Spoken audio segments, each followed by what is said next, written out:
नमस्कार, मैं बालकृष्ण मुले एक बार फिर हाजिर हूँ शहर के गलियारों में चल रही ताज़ा तरीन चर्चाओं के साथ।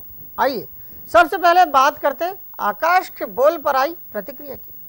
अभी तक राम भक्त मंत्री कैलाश विजयवर्गीय के बोलों ने ही राजनीतिक हलकों में जगह बनाई थी, लेकिन अब आकाश के बोल भी कुछ कमतर नहीं आके जा रहे हैं। कैलाश के बोल पर आकाश का कहा कुछ भारी पड़ता दिखाई दे रहा है।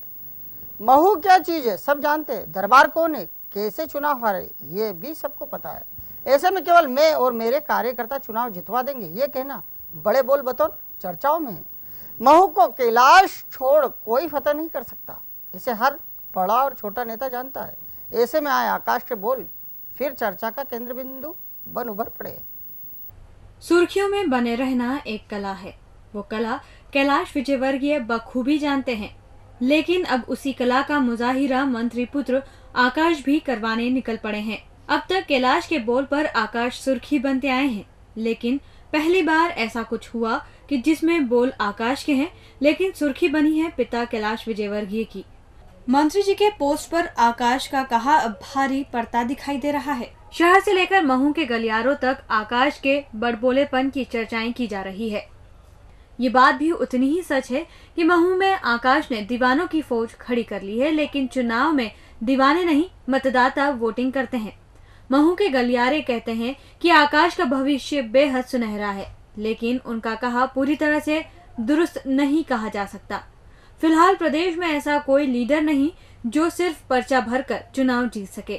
फिर कैलाश विजयवर्गीय नामांकन भरकर महू न आए और चुनाव जीत जाए, ऐसा कतई नहीं हो सकता है। महू के गलियारों से जो खबरें आ रही हैं वो तो यही बता रही है कि दरबार को टक्कर दे सकते हैं तो वो है एकमात्र लीडर कैलाश विजयवर्गीय, लेकिन उन्हें फिर पहले की तरह पूरी ईमानदारी से डगर डगर जनसंपर्क करना होगा। दरबार को हल्का आंकना खुद के साथ बेईमानी है। कांग्रेसी गलियारे बार बार एक ही बात बोलते आ रहे हैं कि जिस दिन से दरबार चुनाव हारे हैं उस दिन से वो मिशन 2013 के लिए मैदान में आ गए थे। ऐसे में जिधर कान लगाओ उधर ही आकाश के बोल को कहीं कोई साथ नहीं मिल रहा है। 16 से 25 साल के युवाओं की फौज माहौल तैयार कर सकती है, लेकिन पिता के लिए वो काम नहीं कर सकती जो काम उनके पिता के लिए समाज का हर वर्ग करता आया है। समझ रहे हैं ना कैलाश पुत्र आकाश। युवा मोर्चे के प्रदेश अध्यक्ष का भार दमदार कांधों पर है और यही दमदारी पहली बार गणेश विसर्जन चल समारोह में भी देखने को मिल गई। भारी भरकम कद काठी के अमरदीप ऐसा टशन दिखा गए कि पूरा शहर देखते रह गया। अमरदीप ये कहने से भी नहीं चुके कौन दादा, और अपनी झांकी जमा दी। आप जिधर देखो उधर ही दादा पर भारी पड़े अमरदीप की चर्चाएं की जा रही है। कुछ को फिर सुमित मिश्रा की याद आ रही है तो कुछ ये समझने की कोशिश कर रहे हैं कि आखिर मोर्चा का ये झंडा बरदार कहाँ खम ठोक रहा है। कहते हैं जब बात निकलती है तो फिर दूर तलक जाती है। बस कुछ यही हो रहा है इन दिनों बीजेपी के दबंग विधायक रमेश मेंदोला और सूबे के युवा मोर्चा अध्यक्ष अमरदीप मौर्य के बीच भी। अमरदीप इन दिनों विधायक मेंदोला के खिलाफ मोर्चा खोलते दिखाई दे रहे हैं। पिछली बार जब अमरदीप ने प्रदेश संगठन महामंत्री अरविंद मेनन की कही बात हवा में उड़ाई तो सुमित मिश्रा काम में आ गए। सुमित अब कहीं के नहीं रहे, वो पार्टी से इस्तीफा देकर लौटे और 2 कौड़ी की करा बैठे। सुमित उसी 3 नंबरी खूंटे से बंधे हैं जिसे दयालु का दर कहा जाता है। मतलब अमरदीप का वो किया भी इसी कड़ी का पहला हिस्सा था। इस बार दूसरा मामला अनंत चतुर्दशी चल समारोह के दौरान सरे राह आम लोगों ने देखा। अमरदीप ने सारी प्रशासकीय व्यवस्थाओं को धता बताते हुए अपना दम दिखाया। उन्होंने बगैर किसी क्रम के ही उस झांकी के आगे अपनी झांकी लगवा दी जो झांकी विधायक रमेश मेंदोला की बताई जा रही थी। विधायक समर्थकों को अमरदीप ऐसे झिड़कते दिखाई दिए कि उनके किए से समर्थक आग बबूला हो उठे। मोबाइल पर जब समर्थकों ने दादा से बात करने को कहा तो अमरदीप ये कहने से भी नहीं चूके कि कौन दादा, और अपनी झांकी जमा दी। पूरे चल समारोह में वे पूरी दमदारी के साथ, वो भी मंत्री कैलाश विजयवर्गीय के काफिले से पहले दिखाई दे रहे थे। अमरदीप की लाई भीड़ अब राजनीतिक गलियारों में चर्चा का केंद्र बन गई है। अमरदीप का टशन देखते ही बन रहा था। वो बिंदास छवि से सड़क पर थे और उन्हें लेकर तरह तरह की चर्चाएं की जा रही है। कहा जा रहा है आखिर इस युवा तुर्क को इन दिनों ऑक्सीजन कहां से मिली है जो ये दिन दुगनी रात चौगनी तरक्की करते, यानी सीधे दादा से भिड़ते दिखाई दे रहे हैं। राव के विधायक जीतू जीराती का कहा पिछले 2 दिनों से जमकर सुर्खियां बटोर रहा है। जिराती का कहना है उनके क्षेत्र में उन्हीं का अपमान किया जा रहा है। ऐसे में राऊ के गलियारे अपने विधायक से पूछ रहे हैं, तो क्या जीतू आपको अब जाकर होश आया है? जब अफसर आपका ही मान नहीं रख पा रहे तो फिर आपकी आवाम का क्या रखते होंगे? सरकार में हो तो ये हाल है, सोचो कभी विपक्ष में होते तो कहाँ होते? कल्पना करो और अपना स्टाइल बदलो, वरना यूं ही रोते रहने के अलावा कोई काम नहीं बचने वाला आपके पास। प्रदेश के उद्योग मंत्री कैलाश विजयवर्गीय सच कहते हैं, वो ये कि जीतू उनका ओरिजिनल शिष्य नहीं है। दरअसल विजयवर्गीय को ये बात अच्छे से पता है कि उनका जो भी ओरिजिनल शिष्य है, कम से कम उसके इलाके में उसकी रजामंदी के बगैर उसे नजरअंदाज कर अफसर कोई काम नहीं कर सकता। इस बात के उदाहरण भी ढेरों हैं। विजयवर्गीय का शिष्य कहा जाने वाला हर एक पार्षद अपने अपने इलाके में पूरा सम्मान पाता है। किसी विभाग के अफसर में इतनी हिम्मत नहीं कि विजयवर्गीय के ओरिजिनल शिष्यों को साइड लाइन कर उनके वार्ड में कदम भी रख दें। जो भी काम होता है पार्षद की सहमति से किया जाता है। और ठीक उसके विपरीत विधायक जीतू जिराती का ये हाल है कि उनके क्षेत्र में परिवहन संकुल का शिलान्यास हुआ और विधायक जिराती को ये कहना पड़ा कि अपमान करने वाले अफसर भी उन्हीं यानी शिवराज सरकार के कारिंदे हैं।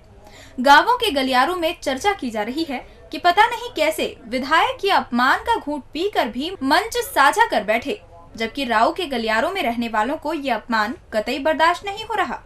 लोग अभी भी गुस्से में हैं और कह रहे हैं कि जिराती महाशय, अफसर आपका ही मान नहीं रख पा रहे तो सोचो आपकी आवाम का क्या मान रखते होंगे। और आपको अब होश आ रहा है, जबकि चुनाव में महज कुछ ही दिन और शेष हैं। चुनावी साल में हर नेता अपनी अपनी उपलब्धि गिनवा रहा है, लेकिन उसकी एक इच्छा इन दिनों प्रबल रहती है, संगठन के नेता उसके कृतित्व पर प्रकाश डाले और कुछ ऐसा बोल जाए जिसकी चर्चा पूरे शहर भर के गलियारों में हो जाए। बाबा के लिए कुछ ऐसी ही बोल मैडम अंजू के मुखारबिंद से निकले हैं, जिसे सुन बाबा गदगद है।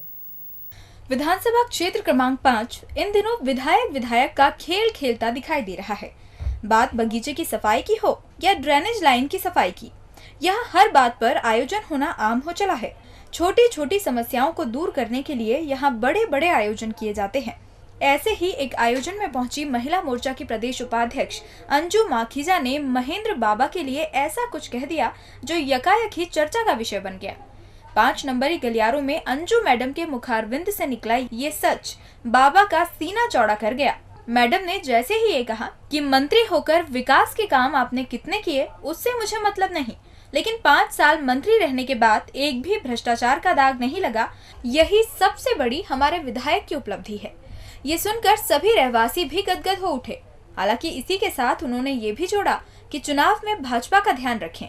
दरअसल मैडम अंजू के कहे की चर्चा इसीलिए हो रही है कि वो भी 5 नंबर से दावेदार बतौर पहचान रखती हैं। उन्होंने पहले तो बाबा की जमकर तारीफ कर दी, लेकिन शायद उन्हें अपने कहे का एहसास हो गया और फिर वो बाबा को छोड़ चुनाव में भाजपा का ध्यान रखने की बात कह मंचासीन हो गई। वैसे बाबा इतना बारीक तो पीसते नहीं हैं, इसीलिए मैडम के कहे से खुश हैं और उनके कहे को जमकर भुना भी रहे हैं। और अंत में बात करते हैं कांग्रेसी दावेदारों की। कांग्रेस पार्टी से टिकट पाकर विधानसभा चुनाव लड़ने का सपना देख रहे दावेदारों की हालत इन दिनों सबसे ज्यादा खराब दिखाई दे रही है।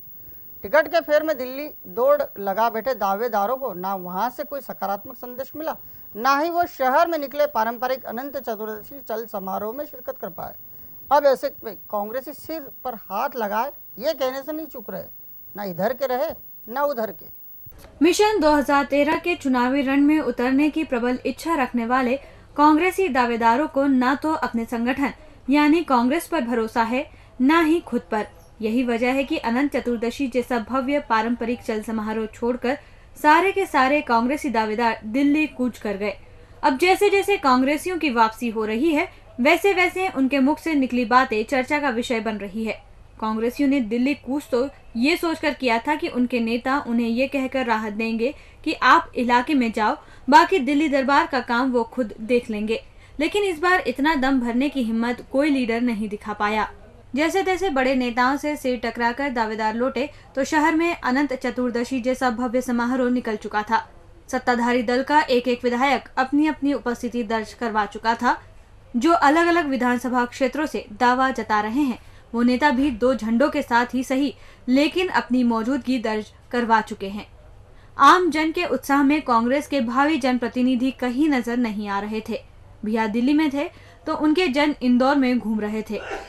अब भैया हमारे ना उधर के रहे ना इधर के, और एक बड़ा आयोजन हाथ से चला गया और दिल्ली से लौटे नेताओं के फिर मुंह लटक गए। डीजी न्यूज के खास कार्यक्रम गलियारों से को आप यूट्यूब पर भी देख सकते हैं। गलियारों से के आज के अंक में फिलहाल इतना ही। ताजा खबरों के लिए आप देखते रहिए डीजी न्यूज।